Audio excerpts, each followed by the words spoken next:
Que tant on entend souvent parler de que ce soit d'entité morontielle, on parle de fusion avec le double éthérique, mais pour parvenir à ça, l'individu souvent arrive à une conscience où il doit, bon, pas nécessairement droit, mais il arrive à une conscience où il perçoit des choses qui ne relèvent pas du plan planétaire.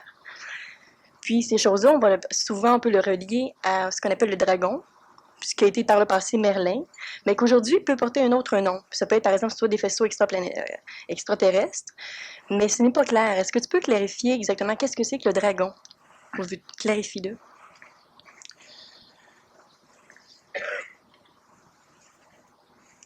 Bon, le dragon, évidemment, c'est un mot spirituel, c'est un mot ésotérique qui provient de l'occulte, c'est-à-dire c'est un mot qui provient d'occultatis, qui tend à voiler les choses au commun des mortels.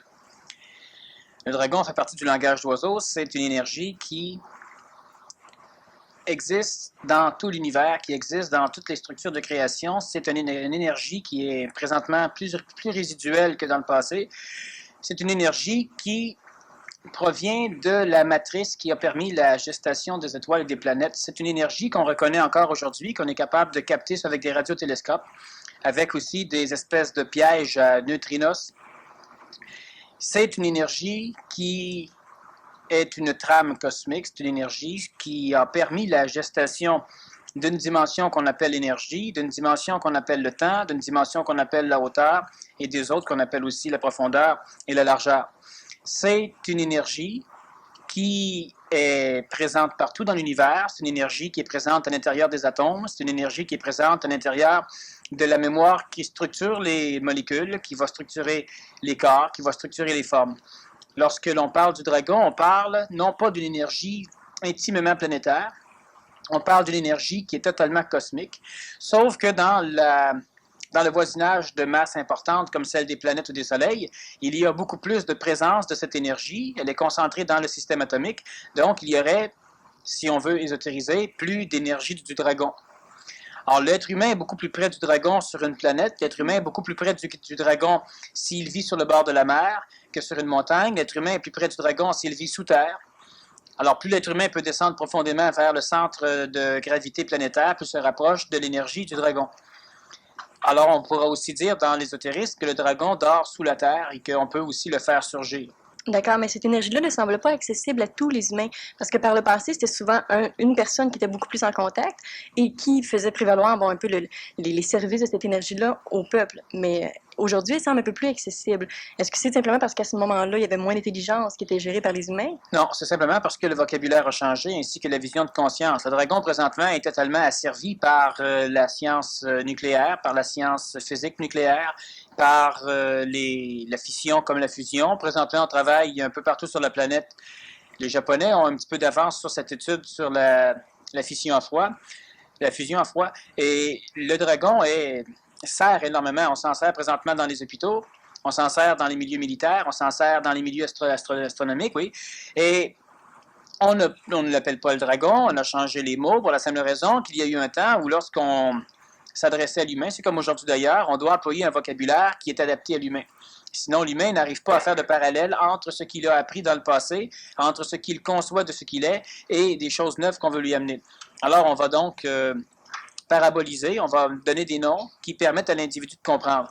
Si on prend le feu nucléaire et qu'on crée une explosion thermonucléaire, nécessairement ça brûle. Alors on parlera du feu du dragon. Mythiquement, le dragon était l'animal le plus représentatif de l'énergie nucléaire. Alors que quand je parle du dragon, ce n'est pas uniquement de l'énergie nucléaire. L'énergie nucléaire est une révélation de l'énergie du dragon, donc de cette énergie ou de cette dimension cosmique qui existe partout dans la création. Lorsque l'on parle du dragon, on parle d'une force incommensurable présente partout, si on parle du dragon de Merlin, qui gère les phénomènes terrestres, qui gère même le soleil, qui a la capacité de brûler et de totalement désintégrer des choses, de la matière, des humains évidemment, et qui a la capacité d'éclairer des villes, de réchauffer, qui a la capacité de faire plusieurs choses. On parle de cette force qui est à l'état latente dans la matière et qui peut être libérée aussi par une fusion ou une fission nucléaire. Alors, lorsque l'on parle du dragon, dans le passé, on parle de certaines choses qui aujourd'hui est extrêmement utile à l'humain. Sauf que c'est l'apanage surtout des philosophes astrophysiciens ou des chercheurs en physique nucléaire. OK, mais eux, ils se servent de cette énergie-là, mais pas d'une manière consciente au niveau ésotérique, par exemple. Non, non, ils n'ont pas la conscience de la matière ou de l'énergie qu'ils se servent, mais ils sont conscients qu'ils s'en servent. OK. Mais l'être humain qui n'est pas astrophysicien, qui n'est pas scientifique, mais qui perçoit cette énergie-là, comment peut-il l'utiliser? Il doit l'utiliser. Il y a deux façons d'aborder des mécaniques. Premièrement, si on n'a pas, et je suggère souvent aux personnes de lire un peu d'astrophysique, ça expand la conscience, même si on ne comprend pas tout. On peut lire aussi de la médecine, on peut lire différentes choses. Ça donne du vocabulaire à la longue, ça donne de l'énergie, ça permet aussi de créer des concepts dans lesquels on pourra entreposer de l'énergie qui, un jour, sera libérée du concept, de la forme, et nous servira encore un peu plus à l'énergification. Lorsque l'être humain veut entreprendre le contrôle ou encore l'association, l'alliance avec une énergie, il doit procéder du côté cartésien ou du côté intuitif, c'est-à-dire qu'il peut être un scientifique et travailler intimement avec les connaissances scientifiques de l'époque à contrôler une chose. On parle de la mécanique énergétique ou de la mécanique supraénergétique, celle qui devrait porter le nom du dragon. Il y a donc cette façon de connaître l'astrophysique, de connaître la physique des particules, d'avoir des accélérateurs de particules, d'avoir des pièges à neutrinos, d'avoir des télescopes particuliers qui permettent à l'homme de voir ce que les yeux ne voient pas. Il y a donc cette science qui peut nous permettre de connaître ce dragon. Et il y a aussi l'autre façon, celle que l'ésotérisme a développée, celle de l'intuition. Mais celle-là, nécessairement, doit obliger les intellects à réassocier leur structure de recherche, leur structure de chercheurs, d'une façon plus ésotérique, c'est-à-dire d'une façon plus intuitive, plus reliée au langage d'oiseau. Cela veut dire que l'être humain qui veut parvenir par la magie, donc par l'intuition, à connaître le dragon, doit nécessairement être capable de supporter un vocabulaire qui est beaucoup plus abstrait, un vocabulaire qui ne peut pas se prouver, un vocabulaire qui annonce des choses qui peuvent être senties mais qui ne peuvent pas être mesurées.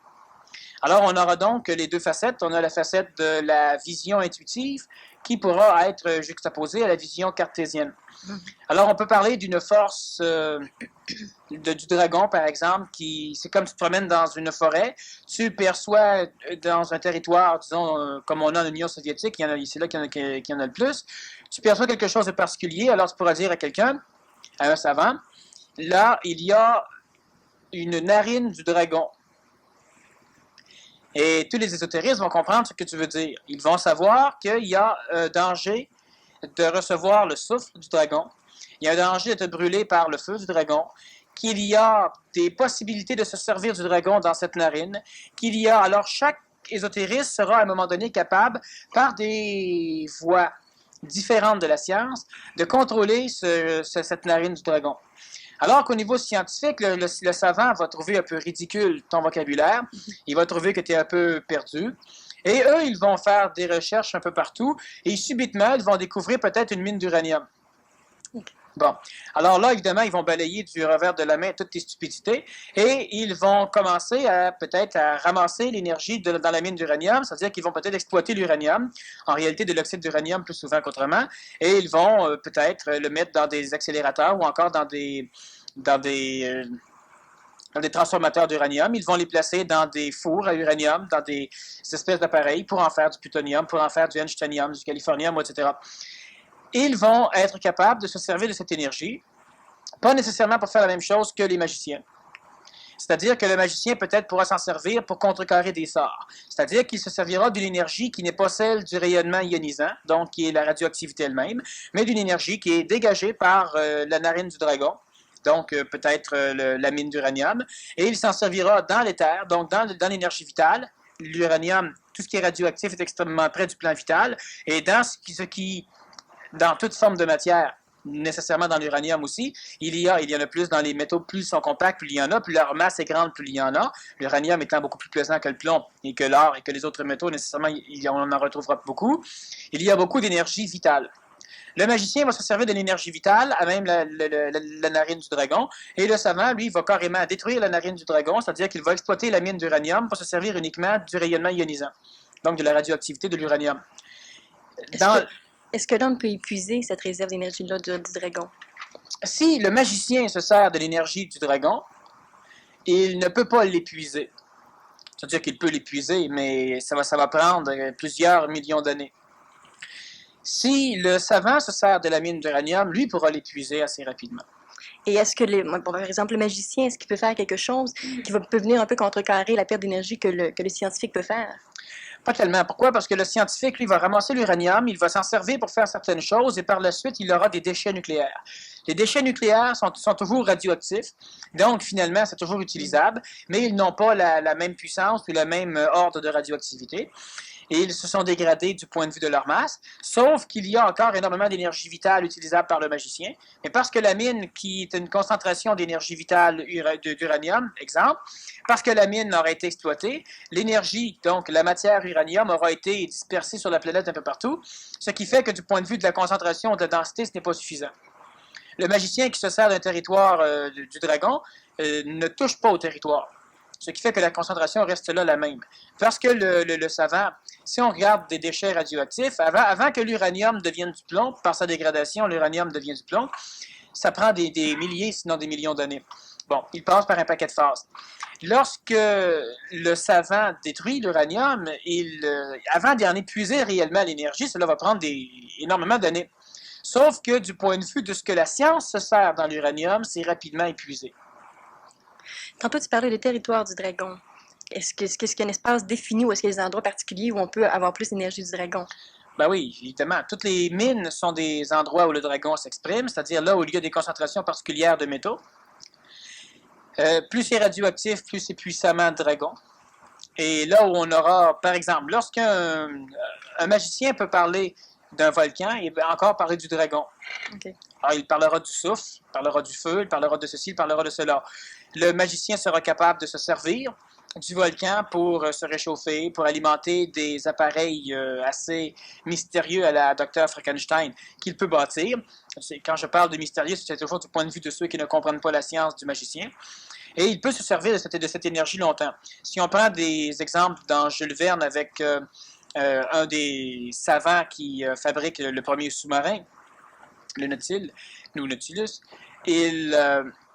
il va vivre sous un volcan, dans un île, il se sert de la chaleur. Bref, il est réellement un magicien. C'est-à-dire qu'à l'époque, c'est un magicien plus cartésien, mais il sera capable d'appliquer la force du dragon sans détruire le dragon.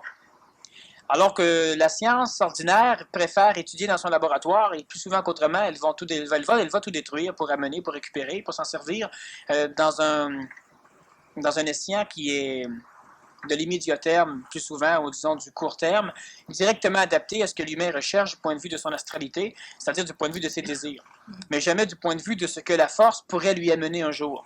Rares sont les savants qui vont étudier ce qu'une chose peut leur apporter. La majorité des savants étudient ce que la chose, comment on peut transformer la chose pour qu'elle vienne supporter ce que nous avons déjà besoin. Alors, nécessairement, cela nuit. Pourquoi? Parce que toutes les forces sont toujours canalisées dans une direction qui est déjà archétypée, qui provient du passé, et jamais une force nouvelle, jamais la science ne lui laisse la possibilité de nous indiquer le chemin que l'on devrait prendre pour la rejoindre. Alors, on la détruit pour qu'elle nous rejoigne dans ce que l'on vit, dans ce qu'on a besoin, plutôt que de nous transformer certaines visions, certaines choses, pour rejoindre la force.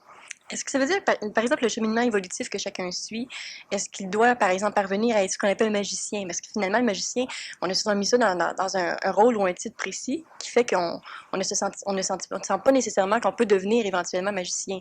Mais par contre, ce terme-là a été englobé d'une certaine manière par le passé, mais peut être vu différemment maintenant. Oui, sauf que le terme magicien reste un terme un peu problématique.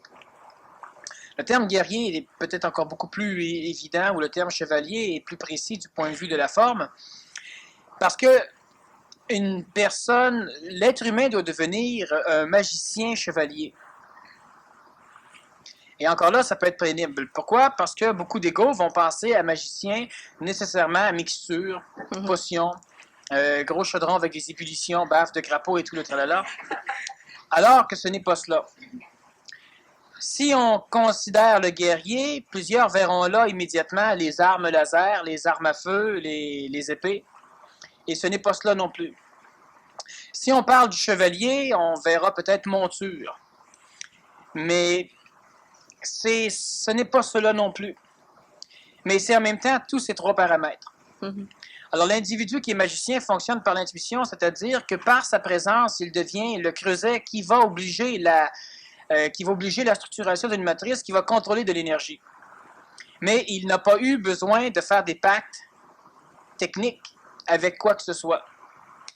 Le guerrier supramental est un être humain qui gagne tous ses combats pour la simple raison que tout ce qui est belligérant n'ose pas parce qu'il ne peut pas l'attaquer. Donc, le guerrier supramental n'a jamais besoin de se battre. Et lorsqu'on parle de chevalerie planétaire, on parle de la capacité que peuvent avoir des êtres humains. J'ai déjà expliqué la mécanique de la chevalerie planétaire en ce qui concernait la veuve et l'orphelin, qui sont en langage d'oiseau, des mécaniques énergétiques humaines et non pas une mécanique biologique, reliée au fils de Caïn et au fils de Seth, entre autres. Mais la chevalerie planétaire, c'est la capacité qu'auraient les individus de se réunir. Un chevalier est un être humain qui garde sa conscience. Un vrai chevalier, même dans le passé, c'est un être humain qui défend une vision plus écologique que la moyenne. Et ce n'est pas un soldat. C'est un être humain qui garde sa conscience et qui, de temps en temps, sera capable de mettre son épée au service de quelqu'un d'autre. Mettre son épée, il peut devenir un héros, c'est-à-dire défendre l'honneur de quelqu'un. Il peut mettre son épée au service d'un roi. Il peut mettre son épée au service d'une cause. Cela veut dire que lui, il a une vision d'un monde et il placera son épée. L'épée est le symbole de l'homme contrôlant les énergies spirituelles. Il placera la croix et l'inverse de l'épée, c'est l'énergie spirituelle contrôlant l'homme. Il placera donc son épée, c'est-à-dire toutes les forces qui l'animent au service de quelque chose.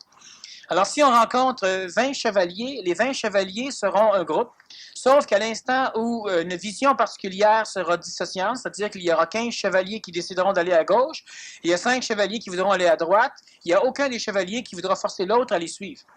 Ils se sépareront simplement. Et c'est l'apanage du chevalier que de souvent faire des quêtes en groupe, de finir les quêtes en solitaire, de se retrouver 10 ans peut-être plus tard et d'aimer se retrouver, mais le chevalier reste un être humain qui reste autonome, solitaire. Quand on parle de chevalerie planétaire, on parle donc de cette mécanique qui devrait normalement relier. On a eu des Templiers qui étaient des chevaliers, mais qui étaient des moines chevaliers. En réalité, l'être humain devrait être un intuitif supramental chevalier. On pourrait donc dire un magicien chevalier. Mais le mot magicien est encore un peu problématique, comme le mot moine est problématique.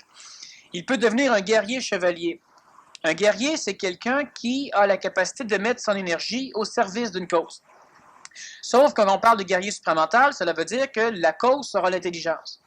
Mais dans l'intelligence, il n'y a pas cette idée de se battre sans arrêt. Par exemple, de faire du terrorisme ou de se faire une armée pour entrer, pour conquérir. Par contre, dans l'intelligence, il y a l'évidence de la défense. Sauf que dans la chevalerie, celui qui a la capacité d'allier l'élément du guerrier et l'élément du magicien, celui qui devient ce magicien guerrier chevalier, on parle toujours au niveau planétaire, donc au niveau supramental, parce qu'une chevalerie planétaire ne peut exister s'il n'y a pas d'intelligence. Pourquoi? Parce qu'aucun être humain n'a la capacité dans l'astral d'être au-delà du racisme, d'être au-delà des voies politiques, d'être au-delà des limitations qui sont reliées, qui sont déterminées par les frontières. Pour être dans une chevalerie planétaire, il faut nécessairement que l'humain soit extrêmement spirituel, mais s'il est extrêmement spirituel, il n'est pas nécessairement guerrier, ou qu'il soit extrêmement intelligent. Quand on parle de guerrier supplémentaire, quand on parle de magicien chevalier, on a une meilleure idée dans la forme, c'est-à-dire dans le mot, et c'est important, si on ne veut pas être des scientifiques, de se servir de ces concepts pour être capable de canaliser la même énergie que la science, mais dans des vecteurs totalement différents qui vont servir beaucoup plus l'humain qu'autre chose. On a des personnes qui ont la capacité de se guérir d'un cancer parce qu'ils ont, inconsciemment pour la majorité, à un moment donné ou à un autre, canaliser de l'énergie du dragon. Et de temps en temps, la science essaiera avec de la radiothérapie de faire la même chose. Mais est-ce que c'est l'énergie du dragon qui amène l'individu à être un magicien, guerrier, chevalier, ou c'est celui-là qui peut maîtriser l'énergie du dragon? C'est l'inverse. Ça part d'en haut, ça ne part pas d'en bas. OK. Mais les individus qui actuellement peuvent débuter à percevoir cette énergie-là, mais le seul mot qui vient, c'est du dragon encore, mais il y a quand même un autre mot qui peut y être associé, parce que souvent, si on commence à percevoir l'énergie du dragon, on peut commencer aussi à percevoir l'entité morontielle, ou du moins à sentir le rapprochement. Donc, cette énergie-là, elle est déjà accessible, ou si elle est simplement présente, mais elle n'est pas encore accessible. Ça n'a rien à voir, elle est présente et pour certains individus, elle sera accessible. Mais comment l'individu doit faire pour pouvoir, de toute façon, s'il n'y a pas de raison encore qu'elle soit accessible, elle ne sera pas accessible. Et voilà. OK. Mais est-ce que cette énergie-là va permettre à un individu, le fait qu'elle soit présente, est-ce qu'elle peut permettre à un individu de se centrer sur lui-même? Parce que pour devenir magicien, guerrier, chevalier, il faut être centré sur soi-même. C'est évident. La problématique, quand on parle au niveau intuitif, c'est qu'on doit développer des formes pour que les individus acceptent de transposer cette forme dans leur ego, dans le réceptacle d'énergie, pour que l'individu puisse par la suite cumuler de l'énergie qu'il ne pourrait entreposer nulle part s'il n'aurait pas le concept, pour qu'un jour, le concept éclatant, l'énergie lui serve à créer son corps de lumière. La problématique, c'est que, donc, on doit régulièrement, dans la mécanique institutionnelle, développer des concepts, développer des formes qui font référence à quelque chose de similaire à la spiritualité, mais qu'on appelle plus justement ésotérique ou d'initié.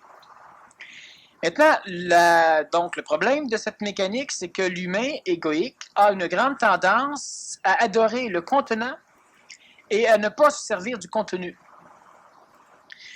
Donc, si, à un moment donné, la science n'a à peu près pas ce problème, sauf que la science fonctionne d'une façon beaucoup plus limitative.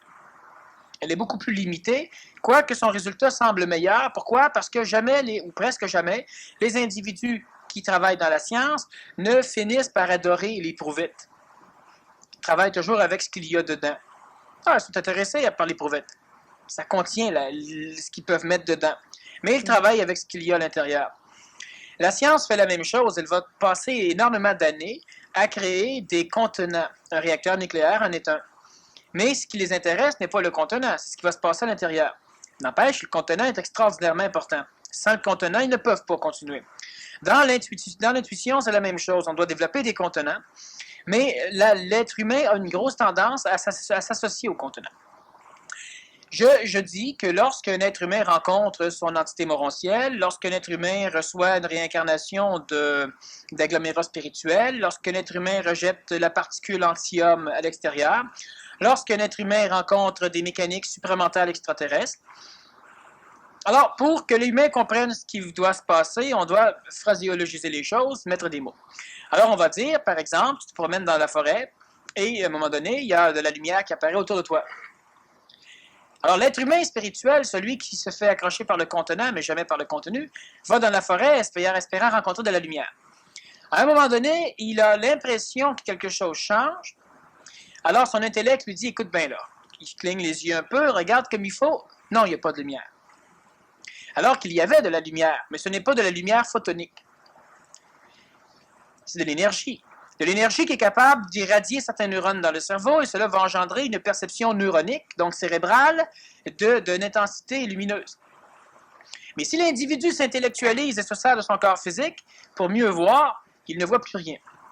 Alors il se dit déjà, tu vois, ça c'est juste des conneries qu'on compte. Alors qu'au niveau de la science, si on te parle de lumière, s'il y a de la lumière, tu n'auras plus d'œil après pour voir. Si on te parle de l'explosion nucléaire, puis on dit regarde-la pas, si tu la regardes, tu n'en regarderas plus d'autres. Mais la problématique, c'est que tu n'auras pas une efficacité évolutive. La science, elle prouve surtout sa puissance dans la destruction. Alors que la magie ou l'intuition prouve sa puissance dans la création.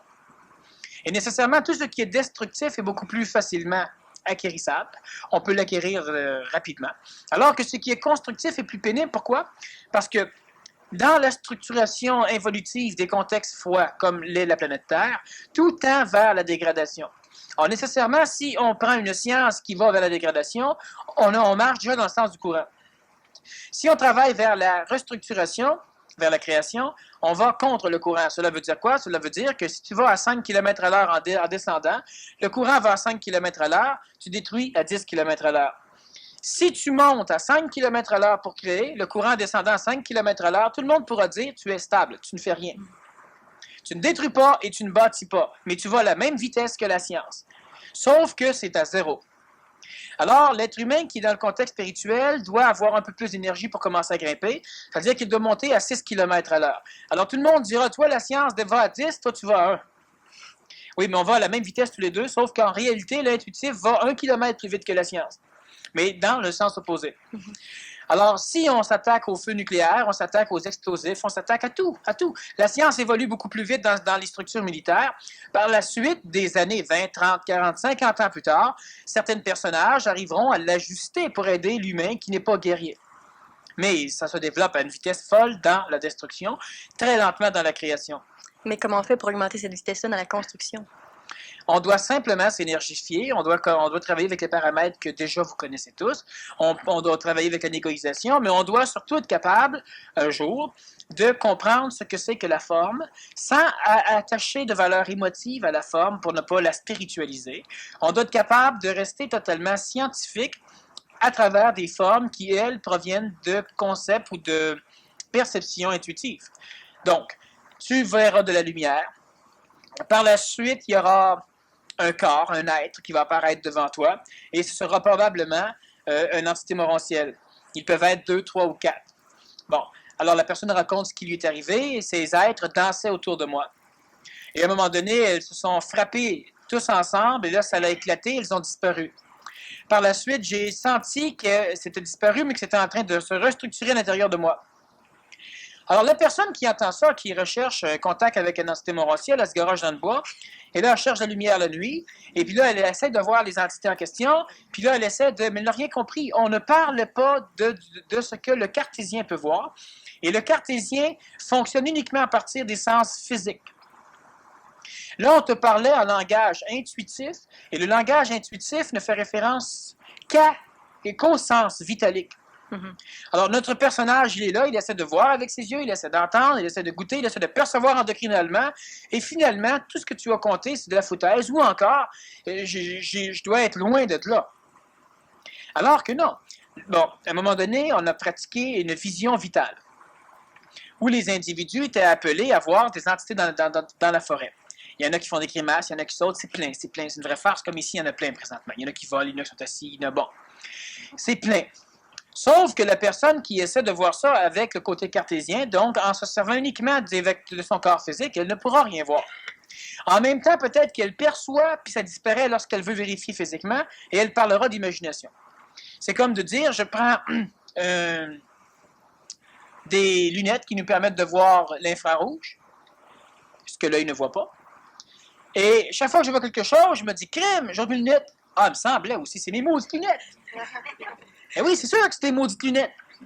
Mais ce que tes lunettes te permettent de voir existe. Mais chaque fois que tu vois, tu te dis, ben non, qu'est-ce qui se passe? C'est pourri, ça. C'est pas vrai.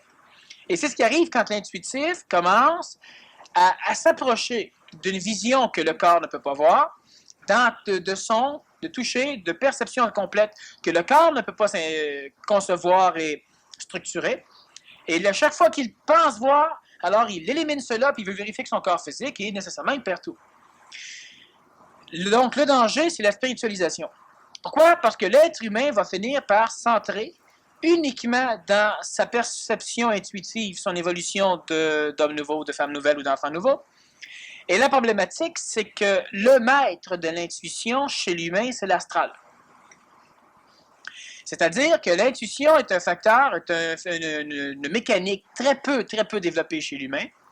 Parce que c'est très peu développé chez l'humain, l'humain n'a pas encore la capacité dans sa conscience de discerner entre une intuition qui est une lecture de sens vitalique en relation avec un monde vital, entre une lecture du plan astral en relation avec le monde astral, d'une information provenant du monde astral dans son plan astral ou dans son plan vital.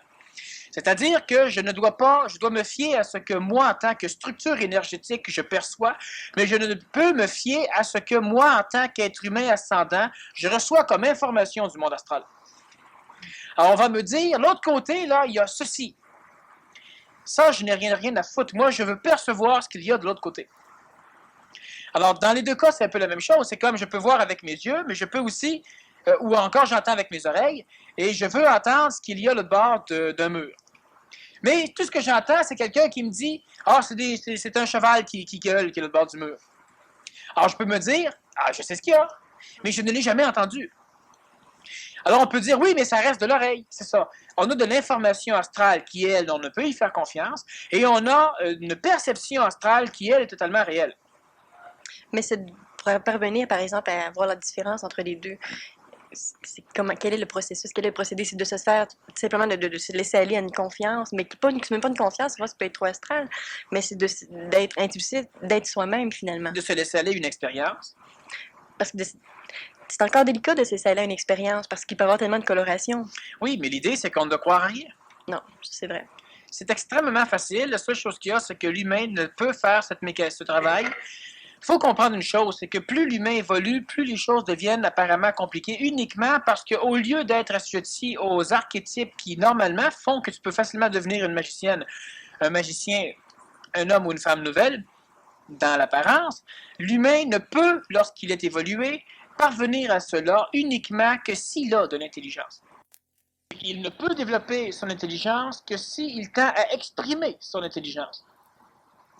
Et il ne peut tendre à exprimer son intelligence que s'il s'autorise à instruire son ego, à se supporter lui-même face à ce qu'il est. Donc, nécessairement, cela veut dire que s'il est transparent à lui-même. Transparent veut dire qu'il sera capable de laisser voir à l'ego exactement de quelle façon il est. Et cela veut dire qu'il laisse couler l'énergie facilement sans qu'il ait à résister pour. Autrement dit, il ne dit pas « Moi, je veux que Dieu vienne, mais à la condition que Dieu ne le dise pas à ma femme. » Comme les individus souvent qui veulent évoluer, mais qui en même temps se disent toujours, je dois m'ajuster. Pourquoi? Parce que oui, mais tu sais, si tout le monde commence à savoir que je suis évolué, ou que je parle d'ésotérisme, ou que ceci, ou que cela, ou que cela, c'est un gros problème, pour la simple raison que l'humain ne pourra jamais s'en sortir. Il sera toujours frustré. Une personne qui se dit, ben moi, quand je vais voir ma famille, je leur parle jamais de ce que je fais. C'est correct. La personne subitement déménage 6 mois dans sa famille, et elle se dit, jamais je leur en parlerai. Probablement que ces 6 mois-là, elle n'avancera pas non plus. Elle va avancer au même rythme que l'humanité. Alors qu'elle devrait, on ne parle pas de convertir, mais on parle d'un langage. Alors un langage, par exemple, vous sortez des mots. Il y a un langage qu'on développe et on ne doit pas changer de langue uniquement parce qu'on change de peuple, si on parle de certaines choses. Quand je parle de langue, je parle de langage de conscience. Exactement comme si je vous dis, vous ne pouvez pas dire messieurs, vous ne pouvez pas dire lorsqu'il y a des femmes que oui, vous êtes pour que la femme puisse arriver à être ce qu'elle a à être. On pourrait dire être égale à l'homme, mais c'est pas ça. Pour, devant des hommes, dire, ah ben non, et la femme est bien mieux dans sa cuisine. Là, on va dire, ah, je me suis ajusté. C'est que toute l'énergie qu'on communique, c'est une énergie qui vient nous hanter, qui nous restructure. Donc, on se nuit. C'est comme si on allait de temps en temps dans une secte qui va nous convaincre que la femme elle doit être en bas, et après, on va dans une secte qui doit nous convaincre que la femme doit être légale. Alors, pendant ce temps-là, on n'en sort pas. Alors, je suis dans un bureau d'hommes où je n'en parle pas, mais dans ma tête, c'est bien clair qu'ils sont à côté du bon chemin. Ou ça me demande mon opinion, ben je leur donne mon opinion. Moi, je suis contre ce que vous dites. Puis, ils vont tous se mettre à vouloir jaser. C'est le temps parfait pour se réchauffer. L'individu qui parvient à ce résultat-là de pouvoir être lui-même, peu importe où il est, on dit qu'il se centre sur lui-même. Est-ce que c'est la même chose que de se réincarner? C'est-à-dire que il y a des choses intéressantes dans ta question que tu n'as peut-être pas posées là. Que tu peux peut-être poser. Le processus réincarnationnel le plus débile est celui où on réincarne les mémoires du passé. On est approximativement, chacun, constitué de 30 millions de personnalités réincarnatives que plusieurs ont déjà fusionné entre elles. À un moment donné, on commence à réincarner des mémoires de l'avenir. Le grand processus de blocage du vieillissement, c'est lorsqu'on recommence à avoir la capacité de récupérer chez nos enfants, de récupérer chez nos amis plus jeunes, c'est par imprégnation surtout que cela va se faire, c'est lorsque l'on commence à avoir la capacité de réincarner nous-mêmes. C'est-à-dire que moi, je réincarne ce que j'étais à 20 ans. Je réincarne ce que j'étais à 15 ans. Je réincarne ces mémoires du passé qui sont intimement liées à ce que je fus dans cette vie. Autrement dit, c'est que je permets énergétiquement la renaissance de ce que j'étais comme enfant. Alors, je n'essaie pas et c'est ce que plusieurs adultes font à un moment donné, c'est qu'ils vont voler ce n'est pas grave.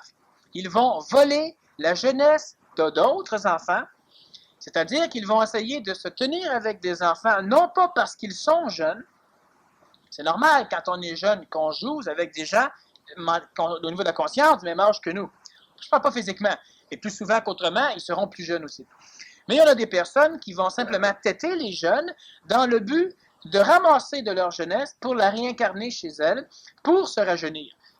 Nécessairement, le rajeunissement commence au niveau du plan astral, et il va progressivement aller au plan vital. Et si l'individu resterait réellement honnête, régulier dans son aspiration de jeunesse, elle finirait par engendrer un rajeunissement au niveau du corps physique. Mais ce qui arrive, je l'ai déjà expliqué, c'est que votre problème, et le problème que vous causez à vos enfants, c'est que vous, en tant que mémoire, vous vous réincarnez dans vos enfants. Alors, on peut dire, vous avez un fils, et votre fils agit à 15 ans exactement comme le bonhomme agissait à 15 ans, surtout.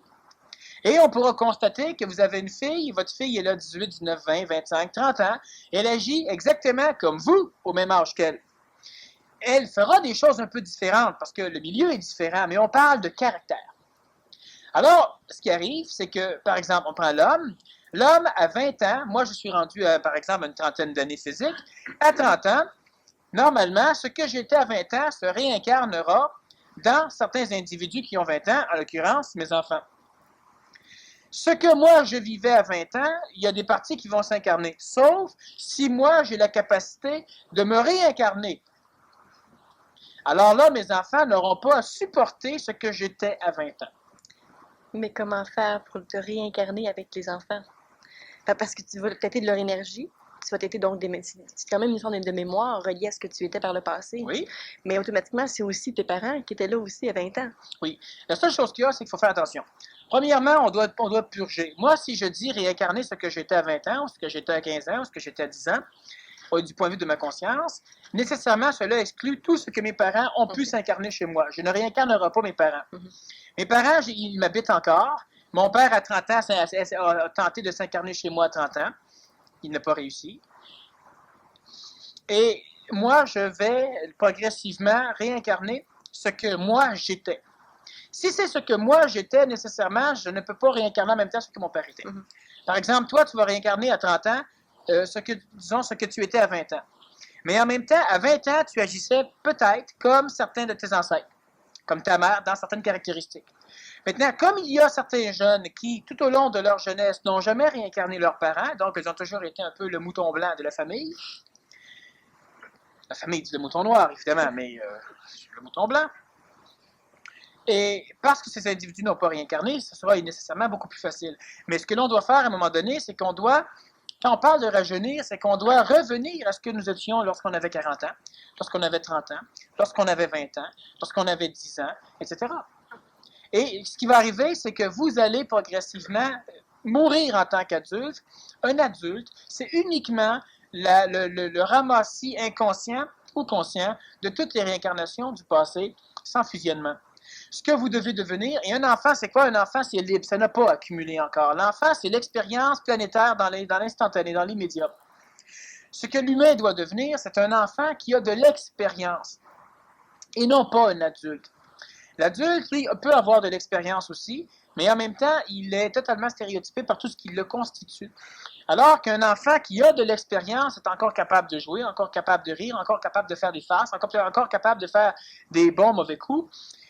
Il est écologique, il est conséquentiel parce qu'il a maintenant une conscience, il a de l'expérience, cela veut dire qu'il sera capable de se trouver un emploi, il sera capable de gérer de l'argent, il ne dépensera pas comme un enfant qui, lui, n'a pas d'expérience et qui, trop souvent, n'a pas développé encore sa conscience. Il est en train de développer la conscience, sauf que, trop souvent, l'enfant, lui, qui manque de conscience, va remplacer la conscience qui devrait se développer par la conscience mémorielle qui sera l'expérience, et progressivement, il va accepter l'expérience de tous les adultes qui vont vouloir s'incarner chez lui, plus souvent qu'autrement en puissance ses parents, et il devient un adulte. Il devient une personne ridée, une personne qui n'est plus capable de discerner quand c'est drôle, quand ça ne l'est pas. Alors on fait une farce, puis c'est une farce plate. Pourquoi? Parce qu'on parlait de ton ego. Plus capable de rire d'un individu, on n'est plus capable de tirer la pipe, on n'est plus capable de se plaire de plusieurs choses. Alors, comme je disais à un moment donné, est-ce qu'un adulte va subitement recommencer à goûter la pluie qui tombe? Peut-être qu'il va trouver que c'est acide. Mais un adulte, normalement, ne le fait pas. Un enfant qui a de l'expérience, donc un enfant qu'on pense que c'est un adulte, c'est pas un adulte. Il est capable d'être un enfant, mais il est capable d'agir comme un adulte. Il peut conduire une automobile, peut-être très, très, très écologique. Il a de l'expérience. Prenez un enfant qui arrive à l'âge de 12 ans et qui, à partir de là, ne vieillit plus. Ça fait 250 ans qu'il vit. Je peux vous en montrer, à vous, les adultes. Mais ils sont encore en train de faire ses stepettes quand il va courir dans la rue. C'est un enfant qui a de l'expérience. Donc, on ne doit pas... Tu sais, j'ai assez hâte que tu deviennes un adulte, là, puis tu t'agis encore comme un enfant. Ça, c'est des compliments, ça, quand tu agis encore comme un enfant. Mais pour l'adulte, c'est une agression. L'adulte essaie d'agresser un autre adulte. Il y a énormément de petites choses comme ça qui finissent par détruire la jeune fille ou le jeune garçon pour bon. À un moment donné, l'humain réincarne le passé, à un moment donné, il réincarne l'avenir, et il va de plus en plus se centrer dans son intelligence lorsqu'il va avoir la capacité de se réincarner lui-même. Quand on parle de se réincarner, cela veut dire nécessairement de se digérer dans la réincarnation. Donc, une fois que tu te réincarnes lorsque tu avais 8 ans, il n'y a plus personne qui peut te réincarner lorsque tu avais 8 ans. Alors, par exemple, toi, tu as un garçon, il va réincarner un peu de ce que tu es, mais c'est surtout son père qui va réincarner. Si son père se réincarne lui-même, l'enfant devient autonome, libre. Il sera pris avec des vestiges du passé comme ses ancêtres, mais les plus puissantes réincarnations manipulatrices sont celles des parents. Si le parent s'auto-réincarne lui-même, automatiquement, l'enfant devient beaucoup plus beau énergétiquement. Il est plus près du dragon. Tu parlais de se réincarner soi-même tantôt, bon, par rapport à des mémoires du passé, mais celles des mémoires de l'avenir. Comment peut-on se... Parce que j'ai une perception qu'on peut se réincarner aussi soi-même, même par des mémoires de l'avenir, qui sont quand même au présent. Mais là, c'est un petit peu... Je comprends aussi que l'ego ne doit pas être présent pour se réincarner soi-même. Mais non, sinon tu réincarnes des mémoires astrales. Exactement. Mais donc, les mémoires de l'avenir, comment, elles, on peut les réincarner? C'est extrêmement facile, mais encore une fois, ça procède de la magie. Mm-hmm. C'est-à-dire, on ne parle pas de faire des recettes. Ça procède de ce qui n'est pas cartésien. Ça procède de l'intuition. Lorsque l'humain essaie d'envisager... Mais là, je vais l'expliquer, mais c'est exactement comme si j'explique comment on rencontre une entité morontielle dans le bois. Comment dit tout ce que je dis, c'est pas ça. Mais c'est contenu dans ce que je dis. OK? Bon. L'être humain qui réincarne son avenir, c'est un être humain qui doit avoir la capacité de comprendre ce que lui va être dans l'avenir. Nécessairement, en comprenant ce que lui va être dans l'avenir, il va utopiser ce qu'il va être dans l'avenir s'il est un être humain à conscience ascensionnelle.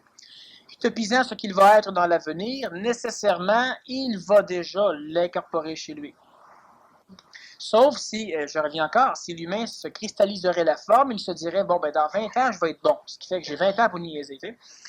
Il ne réincarnera rien. Puis nécessairement, ben dans 20 ans, il ne sera pas meilleur. Pourquoi? Parce qu'il n'aura rien fait. Pour réincarner ce que nous sommes dans l'avenir, de façon à être... Parce que un être humain qui est centré sur lui-même, c'est un être humain qui a centré le temps. Mm-hmm. Ce qui fait qu'il ne change plus. Mais c'est ça, comme là, que tu parlais par rapport à l'avenir. Mais là, je me dis plutôt que si tu réincarnes de l'avenir, qui fait partie finalement du présent totalement, ton attitude change. Donc, elle ne fait plus partie ni du passé, ni du présent, ni de l'avenir. Mais ça apporte un comportement qui n'est peut-être... C'est là où ça me semble un peu abstrait, c'est que selon moi, ce n'est plus un humain planétaire, c'est quelqu'un d'autre. Mais on va dire magicien, guerrier, chevalier. Mais oui, c'est ça. Mais ces gens-là, ces personnages-là, est-ce qu'ils vont rester sur la Terre? Tu verras. Parce que ce sont des questions qui sont inutiles. Oui. Ce sont des questions d'ego. L'ego se dit, oui, mais si ces gens-là, c'est des gens qui ne resteront pas sur la Terre, mais j'ai hâte en maudit. Mais en même temps, tant que je suis là, ça veut dire que je ne l'ai pas. Et même-toi les pièges que l'ego donne à la conscience. Tu l'es peut-être, mais parce que tu es sur la Terre, tu considères que tu ne l'es pas. Mais au niveau de la perception, on peut savoir si on l'est ou non. Oui. Au niveau de l'ego, on ne peut pas piéger. L'ego peut piéger autre chose au niveau planétaire, mais pas au niveau de la conscience. Ça dépend de la conscience. Oui, okay. De la puissance avec laquelle la conscience s'imprime dedans le corps, dans le système neuronique. Mais ce sont des questions qui ne sont pas à poser pour la simple raison que l'humain ne connaît absolument pas ce qui vient du point de vue de la mécanique. L'humain, quand on parle de réincarnation, c'est la conscience que l'on réincarne dans l'avenir, puis quand on parle d'évolution, c'est uniquement une question d'énergie. Donc, l'humain va dire, par exemple, oui, mais si j'évolue, là, dans 2000 ans, est-ce que j'aurai la capacité de traverser les murs? Puis là, un grand bonhomme qui vient de l'avenir vous dit non, tu n'auras pas la capacité de traverser les murs. Alors la personne est toute frustrée. Peut-être parce qu'il n'y aura pas de mur en l'an 2000. Peut-être parce qu'il n'y aura plus de maison, tu n'auras jamais froid, tu n'auras jamais faim, peut-être. Tu sais, non, mais la personne est toute frustrée, toute déçue. Ah, Christy, j'aurais voulu traverser les murs. Alors, il faut faire bien attention parce qu'on ne peut pas vouloir. Dans la forme, on doit utopiser des résultats. Mais on ne doit jamais s'attacher à la forme. OK. Mais je ne m'attache pas à la forme. La question, elle a été posée comme ça, mais c'est beaucoup plus... il y a quelque chose énergétiquement que je peux percevoir par rapport à tout ça. Puis quand je sors du plan planétaire ou peu importe, je ne veux pas savoir si cette personne-là finalement va être sur la Terre ou non. Ce qui est plutôt présent, c'est de dire la conscience de cette personne-là chemine ailleurs que sur la Terre. Mais même si elle est là, c'est sans importance. Bon, ben ça, c'est évident. Mais cette personne-là aura nécessairement des contacts très concrets avec des mécaniques extraterrestres. Elle aura des contacts extrêmement concrets avec tout ce qui procède de l'Agartha et de Shambhala. Elle aura des contacts extrêmement concrets avec des mécaniques de gestion du temps. Elle aura des contacts par transport séraphique, avec d'autres mondes, d'autres créations, d'autres univers. Elle sera capable, dans sa conscience, d'englober toutes les dimensions de la création. Elle habitera différents mondes en même temps. Ce que l'humain fait déjà un peu. L'humain habite l'imaginaire puis la Terre. Bon, ok, mais quand même, l'humain habite quand même deux mondes. Mais ce personnage-là aura des véhicules qui lui permettront de cristalliser ou de conscientiser dans l'expérience différents autres mondes. Et encore une fois, je parle en langage d'oiseau, c'est-à-dire que je parle toujours en langage limité. C'est comme de dire, expliquez-moi comment grand est l'infini. Ben c'est ça, si je dis l'infini, ça n'a pas de limite. Ben, pour la majorité des humains, là, ils vont dire, ah ok, et c'est grand maudit. Donc il y a une limite. Ils viennent de dire c'est grand maudit. C'est pas grand du tout.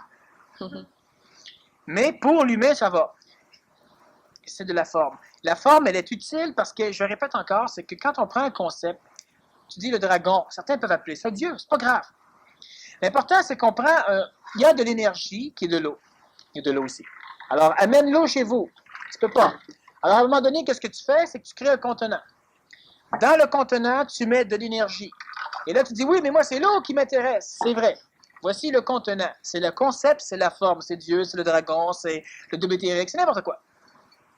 La science n'aimera pas ça. Pourquoi? Parce qu'elle ne peut mesurer et photographier le concept.